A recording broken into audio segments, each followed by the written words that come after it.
Barkol, l'un des plus beaux districts du Xinjiang, possède des forêts, des montagnes et des lacs qui s'étendent jusqu'à l'horizon. La plupart des habitants locaux sont des Kazakhs. Leur culture artisanale traditionnelle fait partie intégrante de la culture chinoise multiethnique. En particulier la broderie kazakh. Le charme du Xinjiang apparaît dans les mailles tissées par ses fils colorés.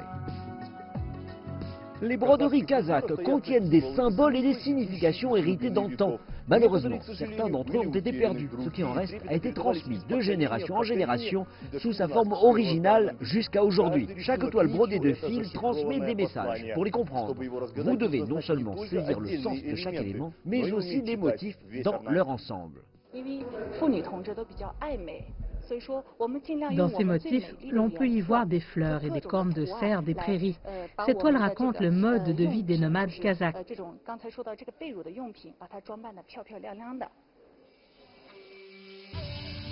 Anna Argouri a une grande maîtrise de la broderie, une technique qu'elle a commencé à apprendre dès l'enfance. Pour elle, la broderie est un reflet caractéristique de la culture kazakh.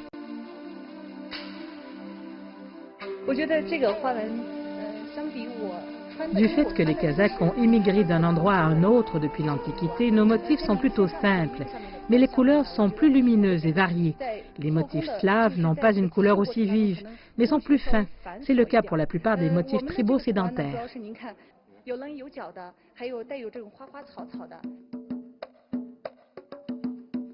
En 2018, Anna Argouri a créé sa propre société coopérative avec l'appui du gouvernement. Elle emploie aujourd'hui une dizaine de brodeuses qui, grâce à leur talent, peuvent gagner des milliers de dollars par mois.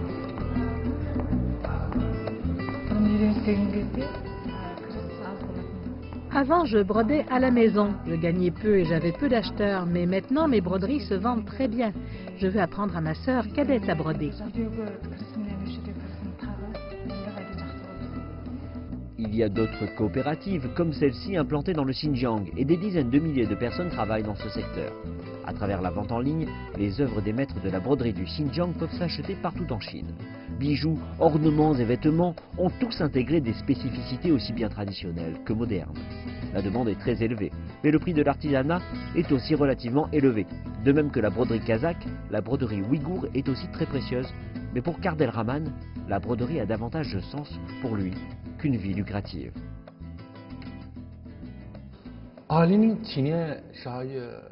Ma sœur brodait très bien. Quand elle est décédée d'un cancer, j'ai décidé d'apprendre la broderie, à sa mémoire. Aujourd'hui, elle vit dans chacune de mes œuvres.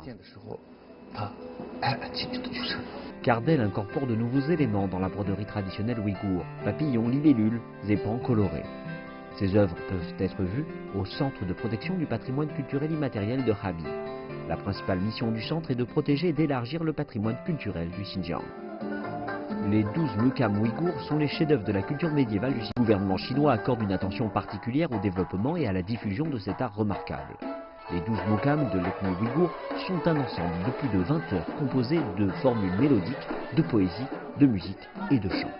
Ce que nous entendons aujourd'hui, ce n'est plus la musique traditionnelle, mais la musique folklorique ouïghour. Il y a environ 20 ans, ce genre de mélodie a aussi été joué en Russie. La chanson du chanteur ouïghour Murat Nasirov a vite été reconnue par la population locale. C'est une chanson folklorique du Xinjiang qui parle d'amour. Ma grand-mère me l'a chantée quand j'étais petite. La protection de la culture traditionnelle du Xinjiang est une priorité. Pour atteindre cet objectif, le gouvernement chinois a alloué plus de 4